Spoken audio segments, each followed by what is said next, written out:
free flying on a Sunday. My ticket is a one-way. I'm about to play in the sky. I always knew you'd make it one day. Today was such a fun day. And I think I'm the first. I got out, free fly, just the sky and the love.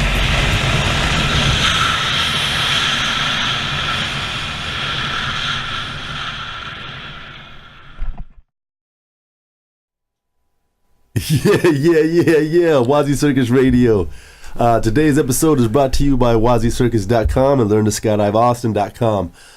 Sometimes you meet people in your life who have an impact on you. Sometimes you meet people who have an impact on the community around you. My guest today showed up from California about 5-6 years ago and changed the game for Central Texas free flying. Ever since Mr. Steve Downey came into our lives, he took us from 2- and 3-way and 4-way jumps to 22-way sequentials that are just mind-blowing. One of the coolest guys I know. Welcome, Steve Downey. Hey, thanks for having me, man. No doubt, man. Appreciate it. That was, man. Thanks, man. No doubt, man. Love.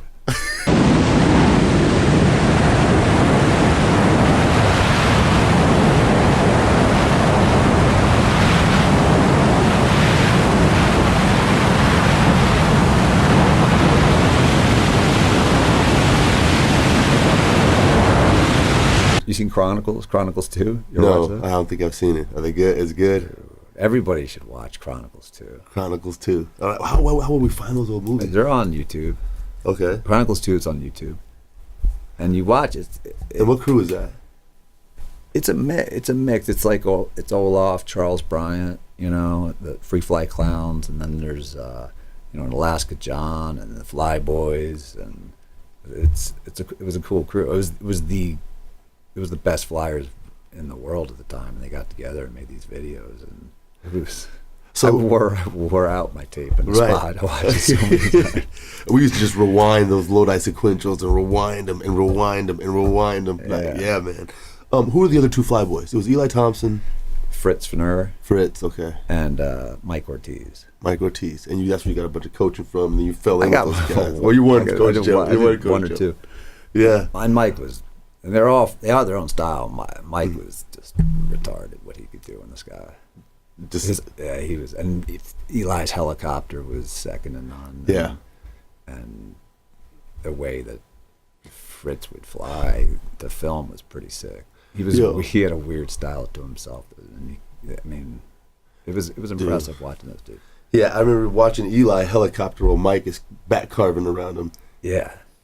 15 years ago. Yeah, I saw that in X Games when I was just starting to skydive, and I was going, "How is he doing that?" Fuck. And he doesn't stop. Mike tracks away in the video I saw. He's still spinning, dude. Yeah, I was. So Chronicle 2, where was that shot? Was that in Eloy? Eloy. It's all. I think it's pretty much all in Eloy, and they're just jumping. Then the footage is so cool. Yeah, I can't wait to watch it. How did you feel about Eloy? When's the last time you've been to Eloy? I love Eloy. Yeah. It's magical. Yeah, what's not to love? Because for me, that's kind of where, all this was, kind of came up, Mm-hmm. like that was a story we got. It kind of started there with Olaf and that crew, and it blossomed there, and California and Florida. So it came from Eloy. Well, I don't know, man. I'm sure there's some I don't know Florida the whole boys history, that were like, but that was Olaf and Charles, the Free Fly Clowns, Charles Bryant and that crew, and Mike Swanson and John DeVore. Shout out Mike Swanson, Red Bull Air Force. Yeah, man. Yeah. So those guys were the guys that were like killing it, and then it spread from there. So yeah, and Paris. It was Paris and Eloy was kind of like the free fly meccas. Man, Z Hills too. There's a whole Florida scene with Colin Berry, and they had a kind of crew, but there was no internet. Yeah, right. Yeah, there is now, so it was really just a little bit of talking here or there, or when the competitions came. Right, because you wouldn't know what guys are doing. It wasn't in nationals yet. Right. Free flying didn't get into nationals. I actually competed in the first nationals event. Did you? The pickup team was it Elsinore? Okay. And FlyBoys won. I think it was 98. I put a pickup team together. And you were in the first nationals for the free intermediate flying. division, and we took bronze. Yeah, yeah, that's dope, man. Yeah. How many records do you hold? Do you know? It depends what you count. Yeah, I don't care if it's been beat. You know what I mean? Like, how many records have you set? I think there's 9. 9. Yeah. A few sequential ones. I think 3 sequential head down records, 2 head up records,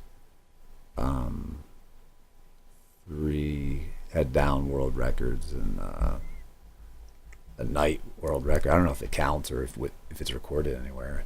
A night head down world record? A night head down world record. We did. That was probably one of the coolest things ever. Because we all had those LEDs. So you were on that. You were on that jump. That's the jump. I was on that. And you guys did it during the day, and then you copied it at night. Yeah. And the video is exactly that is probably the coolest shit ever. Yeah.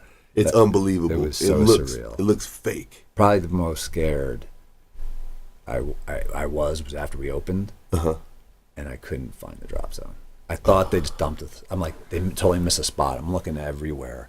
Skydive Chicago. Skydive So Chicago. And never jumped at night there. Ocean of grass. And I didn't really know the terrain as far as like the landmarks and roadways to see, okay, where I am. And I was looking around, and I go, oh, we're in so much trouble. Because we're landing all these little canopies, and there was really no moon. So it was pitch black on the ground almost. And then finally I looked down. What a feeling. Yeah, I was kind of scared. Because in the daytime, if you can't find the drop zone, you're like, oh, fuck. And you're like, oh, there it is. Yeah, you could find something to land. Yeah. At night, it's just inky black. It was black. And then, but right underneath me, I go, this construction site. Maybe I'll land right here. And then I went, oh, that's the drop zone. They had their lights up. Okay, right below. It was right underneath. Spot on. Didn't look. Yeah. And I was like, oh, where is it? Yeah, it was weird. Because then you could see people, too, in their suits just scattered. And you're like, oh. How many were on that load? I don't know. It had to be 20 plus. Yeah, it was 2 planes. So it was 30, 40 it was 30. night way. I don't know. It's 30-something. So you guys can find this video on YouTube or something somewhere.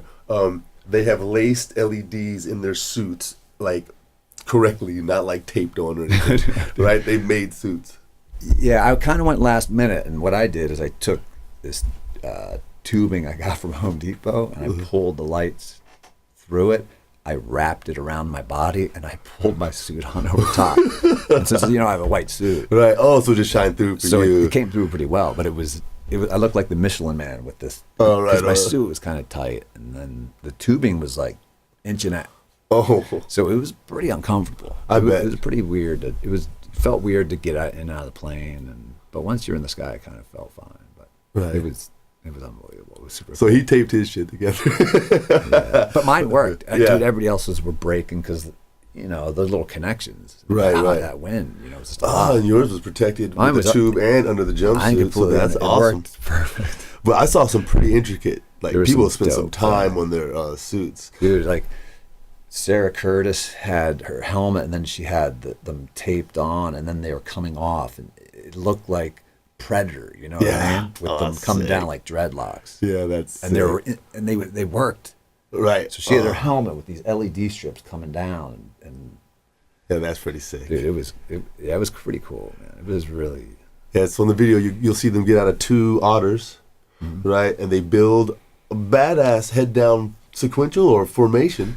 Yeah, we built a formation. We went up and tried for a sequential record as well. Okay. But I don't think we got it. All right. And they build it, and then they do the exact same jump with everybody in the exact same slots at night with the same cameraman's angle. So they're able to jump between night and day on the shots of the video. Yeah. It is badass. It's pretty cool. I think it's Ben Nelson did that. Ben Nelson. Yeah, shout out to Ben Nelson. That was a hell of a video, buddy. Yeah, that was his video. Yeah. It's cool.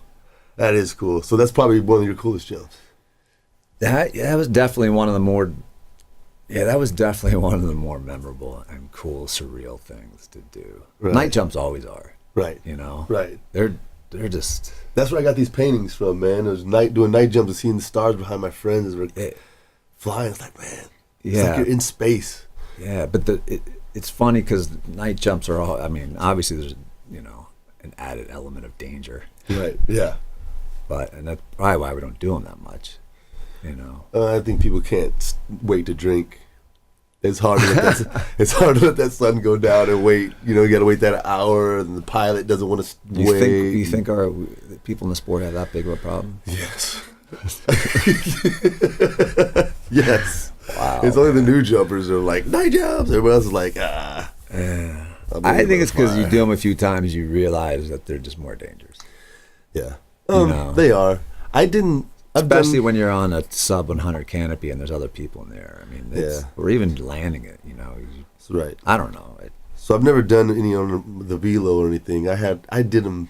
We used to do them every weekend. That Sunday nights or the last Saturday night, like we do a night jump. It was like a big deal. Everybody get on glow sticks and shit. After a few, I guess it's just risk versus reward. That's what I mean. It's cool, but you can fuck that up really bad, and you land off or anything happens. Or my biggest fear is chopping because these parachutes are expensive. So yeah, we had Dusty Hanks chopped on that night record. Okay, Valkyrie. I mean, that's $3,300 canopy. $3,300 canopy. And you never found it? Oh no. Not the next day? Cornfields. Yeah. By the time, you ain't finding that. I mean, even if it lands in cornfields in the daytime, I mean, now we got drones, it's probably way easier, but in general. Right. Dude. Flying around burning av fuel doesn't, And I think it disappears in there. Have you ever lost a canopy? No. Okay, I've lost a free bet. My first cutaway, I threw both handles. I still check my handle. Do you? I've only, I don't know. Fuck it. On AFF I chucked them. I don't know why. I just chucked them. Like, you know what I mean? I got more important things to do. Man, weird thing. Last cutaway, not the last one, but one of the last ones. A camouflage rig, multicam. Right. Chucked my handle, but since I had RSL, it actually my cutaway pulled it, so it's pulling my reserve handle, and it was already out. So I guess I stopped midway, so that the cable is still stuck in there, and I let go of it, so it was kind of dangling. Right. And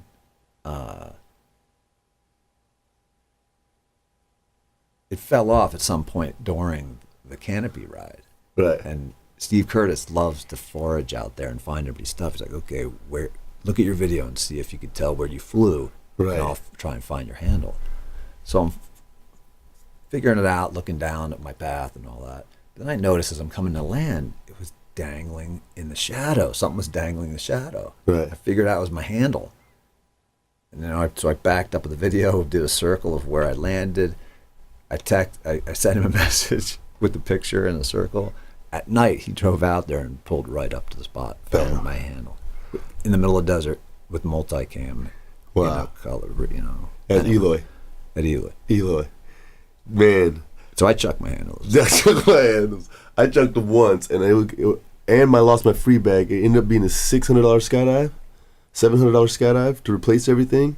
Never let a handle go again. No, actually, the last cutaway, I kept my handle. Yeah. Tick, stuff them shits in your shirt. Yeah, I kept. They're expensive, especially if you have anything written on them. Well, my rig before, I ordered extra handles. Did you? I mean, dude, because you chuck your handles. Because I did, and I know more I important have. shit to do. More so important if shit I know I'm do. gonna have to order them anyway after I throw them. Right. How many cutaways you got? How many chops? Probably like 5. Okay. 6. I don't know. How many jumps total? I think I hit 3,500 this past week. Okay. Or a little over, yeah. Right on. But those are all sport, no work jumps. That's about right. All sport jumps. Yeah. What was your first malfunction? Bag lock. Bag lock? Yeah. Just streamer? Yeah. And it's easy, you know what I mean? You're kind of like, cool, you look up, you just pull a little bit, and I used to pull super. I might still do pull high, but I used to pull super high. Like they break off at 4 or 5, and if we were on a 3 or 4 way, I'd do that dead salmon flop that people do, and just roll over. I'd be like, all right, cool, I'm good. Yeah, I'm $4,000. So I was under reserve by like 3,300 feet my first time. Okay. Do you sky hook? No, I have one coming. I got a Vector coming. Okay. So I got a Skyhook coming. Did you have Vector use your mod on your rig, or have them include tabs for The butt bungee the thing? butt bungee thing?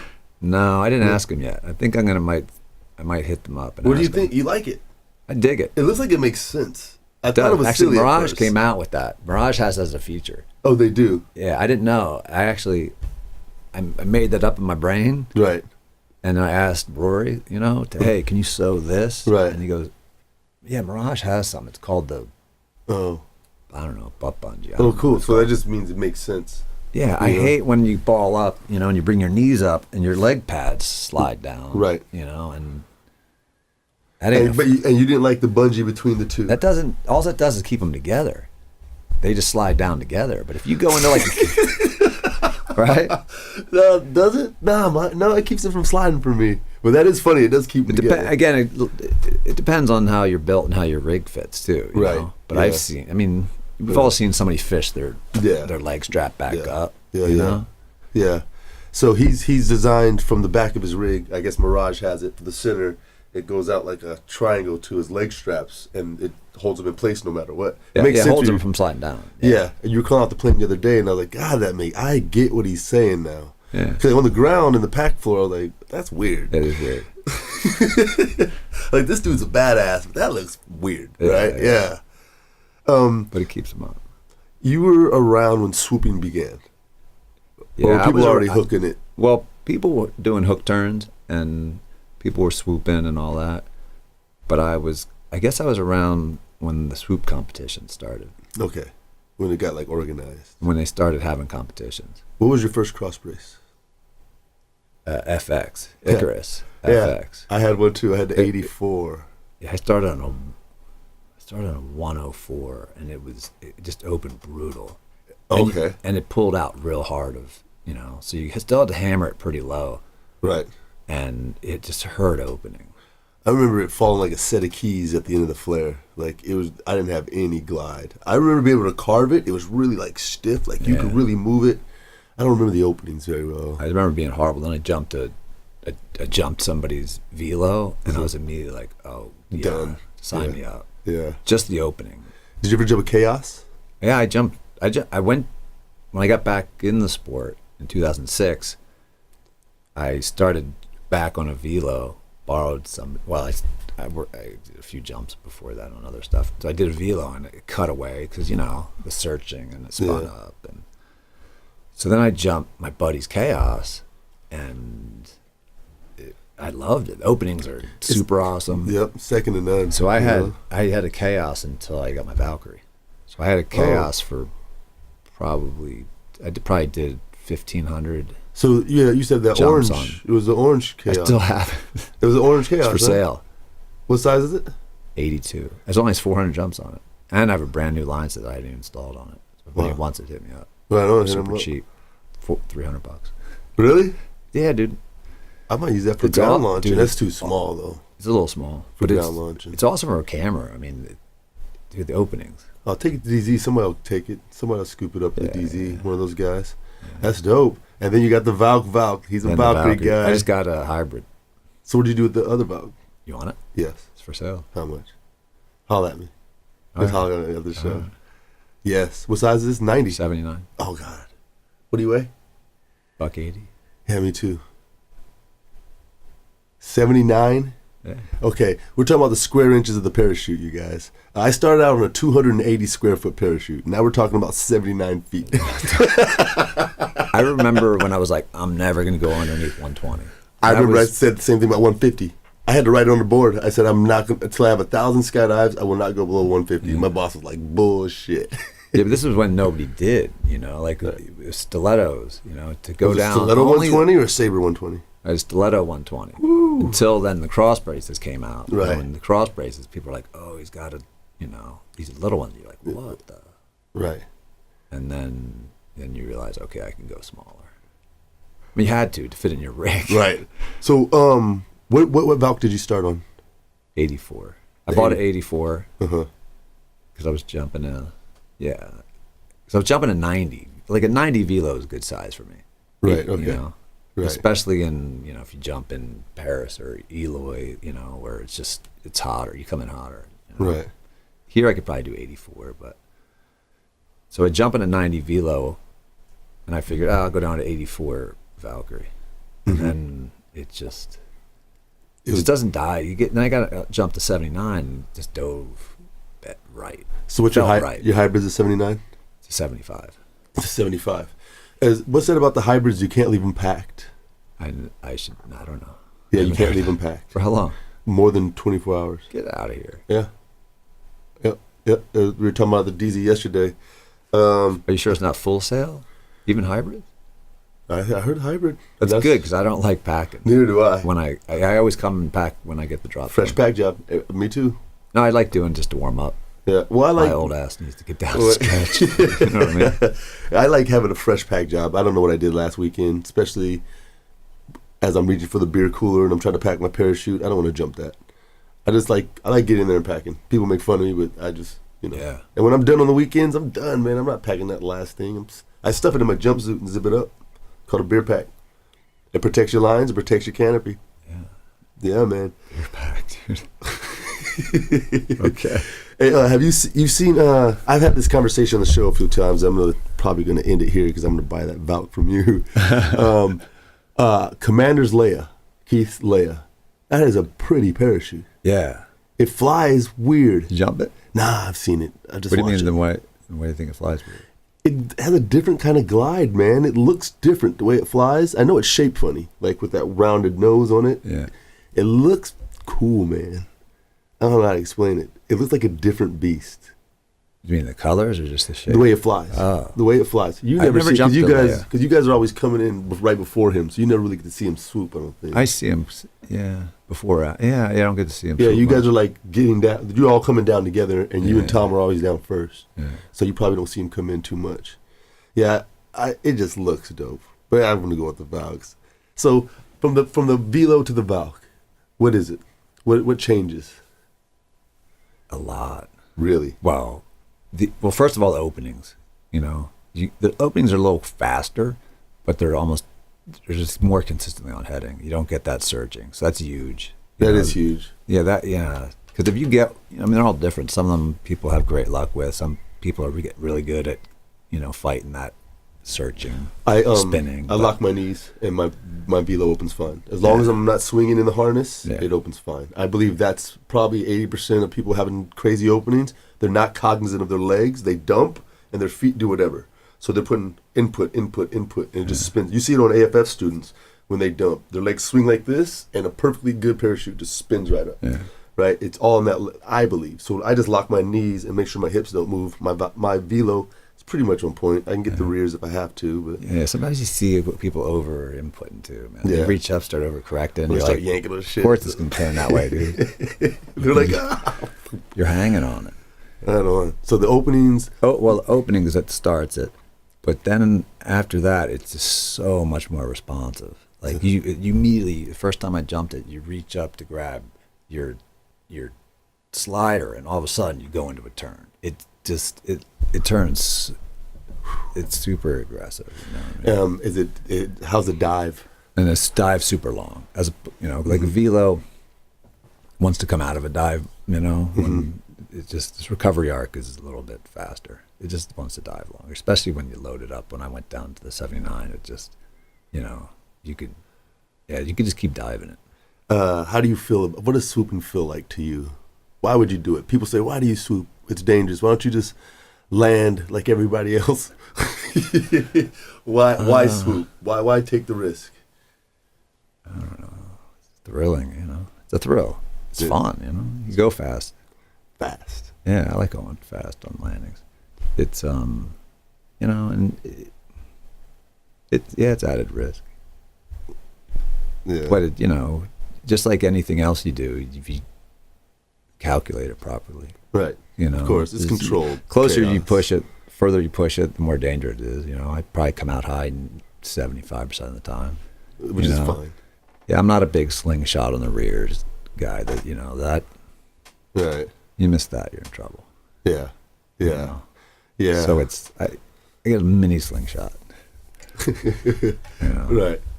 Yeah. I try to get my recovery arc and the ground to line up kind of close. Yeah. Rather than having to dig. Right.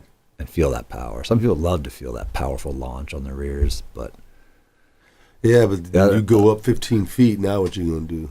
Well, no, they plane out straight, but it's that surge, and it's fun. That's another fun part of it. But I try to keep it a little higher.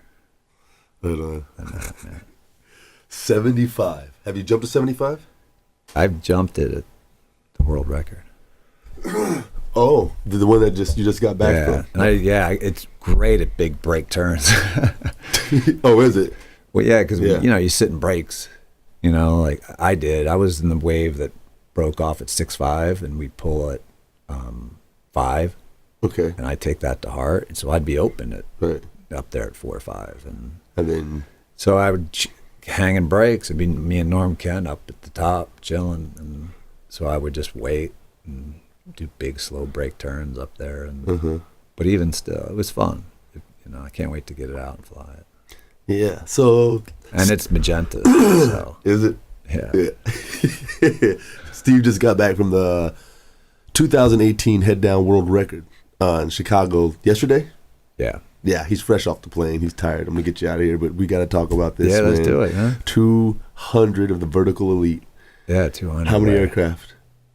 We had 9, 6, 7. Yeah, 9 aircraft. 9 aircraft. Skyvan lead. No, Sherpa. It can hold like 55 people. It's huge. A Sherpa. It's called a Sherpa. It's a tail exit plane. Okay. Then we had 3 otters on each side. Okay. And 2 Skyvans in the trail. And where were you at? I started out in right trail. We were pretty far out there day one.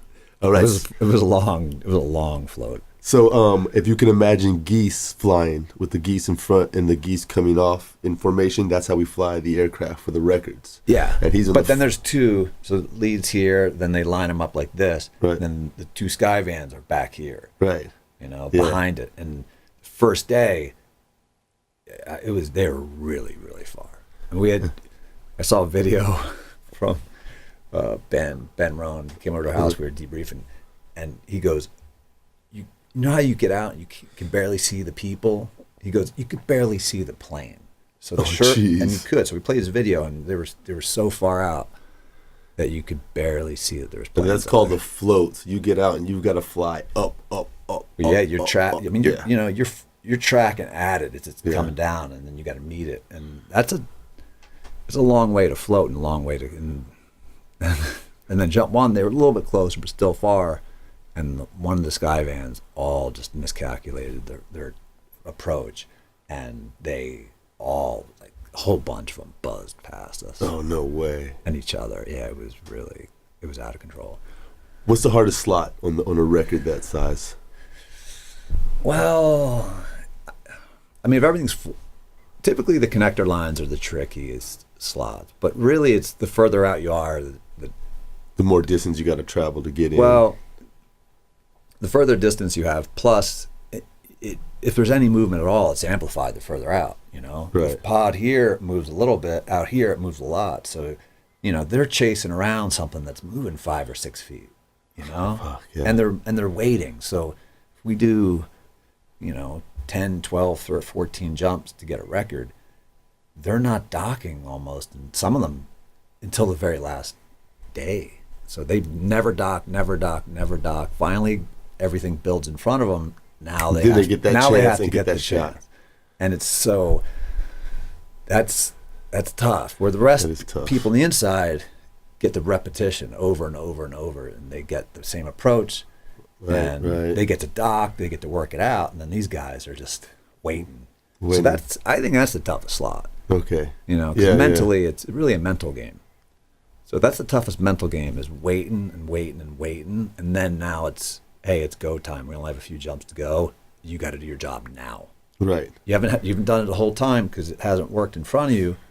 But now you have to go, and I can't imagine. And my first world record, I was on the outside, but I docked, and 2 guys docked on my stinger line, So we had these long stinger lines, like with 5 people and stuff. It was, oh, wow. It was moving.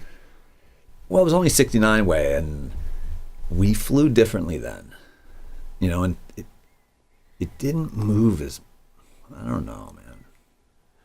That was the baggy suit era? It was baggy suit era. So it was going a little bit slower, but... It still went kind of quick. Okay. You know, it still went faster than... we still tried to make it go fast. Right. Because even if we had baggy suits, if we flew slow, then it would be going slow for the guys on the outside, because it just collectively gathers more drag as it gets stretched a little bit. Right. So it slows. And when you're on a record like that, you should be a little bit lower than the person you're docking on. Yeah. Right. Yeah, so the people in front of you dock, and the idea is you want to make sure to relieve any tension or any pulling or getting drug, you know. So what tendency to have happen is people fly a little bit slower, now they're pulling on it, and they get into dirty air. So by being a little bit lower, you know you're relieving tension, you know. But then you'll see people doing tension the other way, and they'll be pulling back and up and down, and then that creates waves. So it's waves. Yeah. You're trying to get the tension off of it by getting down to the spot where you're not pulling or getting drug. What's the speed this thing falling at? Tinley up, you know, Matt. Mm-hmm. Matt had a fly set on. I think it would be around 190 mile an hour. 190 miles an hour. 200 people on their heads. Yeah. Fluctuating up and down. Yeah. But the average was 190. I think it was in 180. Yeah. It's going. Yeah. Like, I didn't wear a suit because I'm a little lighter than I was the last one. Mm-hmm. And then you kind of can't use legs to stabilize yourself at all, you know, if you had a suit on. So you got to manage your drag properly. And okay, so you said you were in the first ring to leave or the second ring? I was in the second ring to leave. How many waves are there? 4. 4 waves. So the formation's so big that the outside leaves at a certain altitude, and then the next group leaves. How many landing areas were you guys using? Well, you've been to Skydive Chicago? Yeah. Yeah, it's 1. People were spread out because they couldn't make it. Okay. And then some people couldn't get back across the runway. They'd land out and strip there. Right. Some people would land like by the swoop pond. I just know other like belly formations, they'll assign fields to different groups and waves. But okay. They let you make what you could. And since the main landing area is so ginormous. Yeah, it's huge. It wasn't a problem for everybody to land there. And you use your best judgment. And people weren't like, hey, I need to land close. They went, hey, I'm going to land here because I got a clearing. And so you turn your final and go, I got the clear spot. It's so wide, so you could kind of do a bunch of lanes. Nice. It's a perfect place for a record. It is the best place for records. I love Eloy. The landing area is a little small for a couple hundred people. I mean, right. And then if you land out, desert's fine, but again, the dirt and shit. Yeah, and those bushes, like your canopy goes into a bush out there, and you got a thorn in or whatever. Yeah. I mean, it's nice to land on grass. So, you're in the plane, and you were a floater. I was a floater, and you're like probably mid outer ring. So what was docked on you? Another pod? Yeah, I was a pod. So I was a second pod. Okay. I was a pod behind a connector line, and there's a pod behind me, and then there's a 3-person pod on that. So that's how the formation was. It was pod, base, and pod. And each pod had how many people? 5 people in a pod. 5 people per pod, okay. So these are rings of people. Each pod is a ring of people. Yeah. Okay. And then in between the pods, we put I don't know what they called them, stingers or boogers we called them, but they would go in and dock on the sides of the pods. Okay. Yeah. But they would alternate, so there wasn't like one guy next to, they weren't kind of bumping into each other. So we'd stagger them. If there was one on the inside on the left pod, there'd be one on the outside left on the right. Well, anyway. And then breakaways. And breakaways were pretty good. I mean, as long as nobody started to do some crazy stuff, we pretty good break-offs. So what was the most fun? Which part? Is it the exit and you're fucking looking at all these planes and the people it's all, getting in the formation and fucking breakaway? It's all individual. Some people, it depends on your slot. Like 200 canopies all at the same fucking time. Yeah. break-offs are super cool. It depends on where you are, on a Right. break-off. Because 90 people break off on the first wave.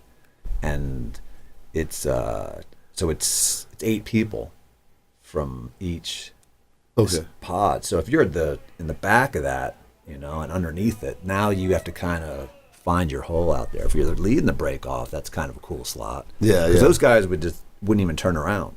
Right. They would lead on their belly, kind of like a flocking jump, and the other guys would turn around and be on their back.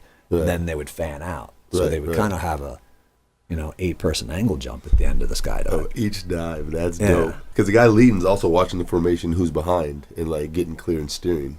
Yeah, he steers it for a while until a certain altitude. It's that way that, they don't start crossing each Right. other. Right. So those guys probably had fun doing that. Yeah. If your approach, you liked your approach. On jump, on my last jump I was on, I was coming out of the right trail, right next to the base, and I got out of the plane kind of right on level with it. And that's for me the coolest visual. shit. Yeah, I like kind of driving straight at it. That was my slot last time. I was in a left trail, and I got out kind of on level and just had to drive over to it. It's fun. And then sit and wait for it to build. Yeah, and Yeah, just that's- chill, watch it come together.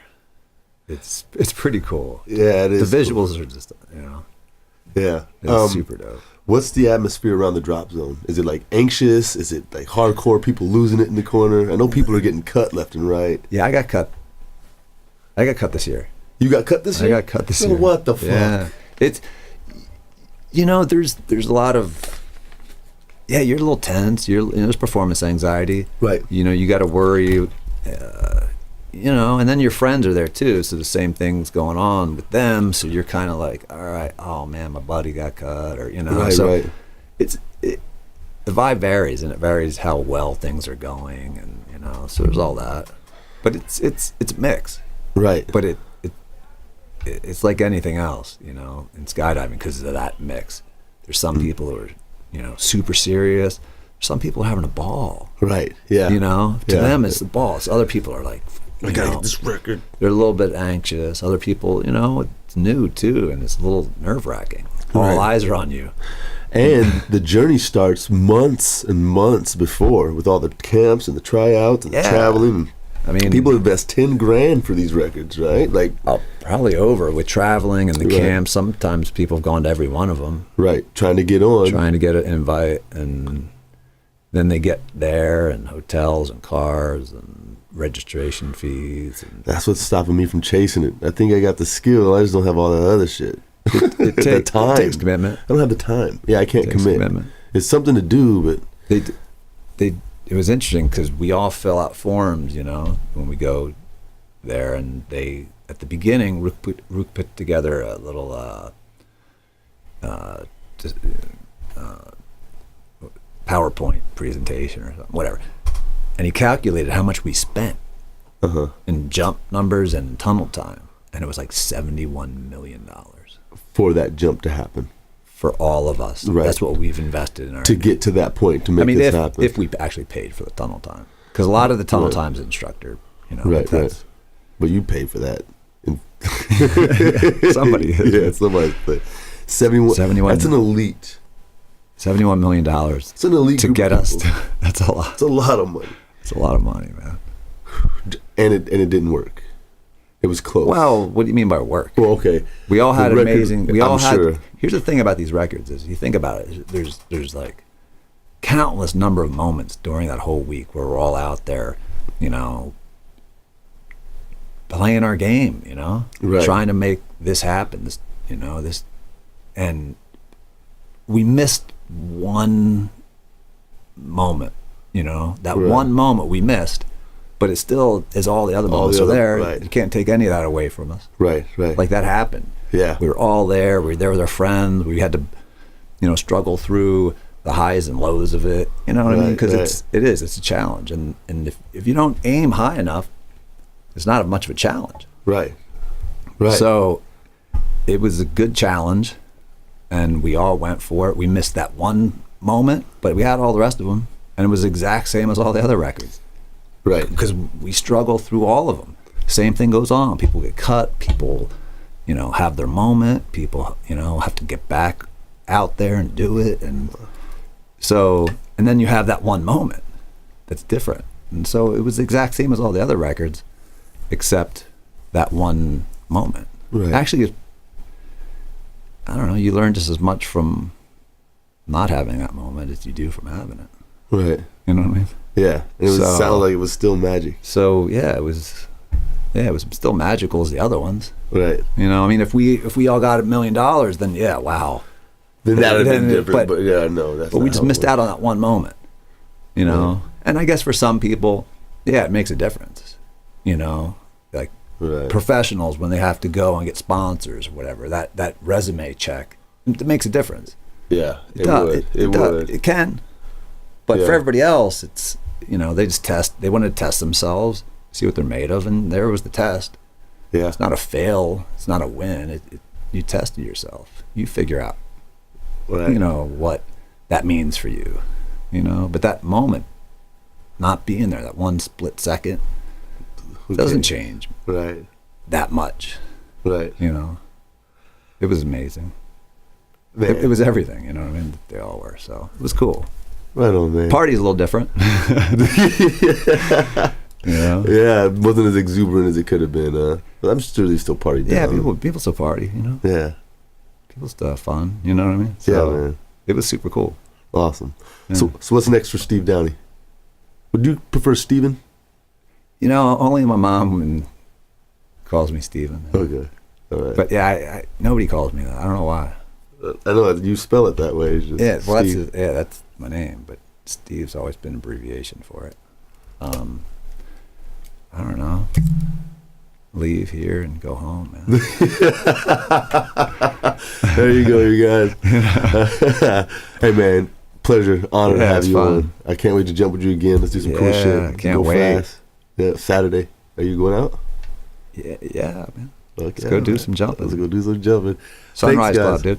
I can't get in the Sunrise Club, son. You guys, what time you guys get out there? I don't know. Wheels up 7:15. Good God, son. It's about to get cold. It's about to get fun. Go!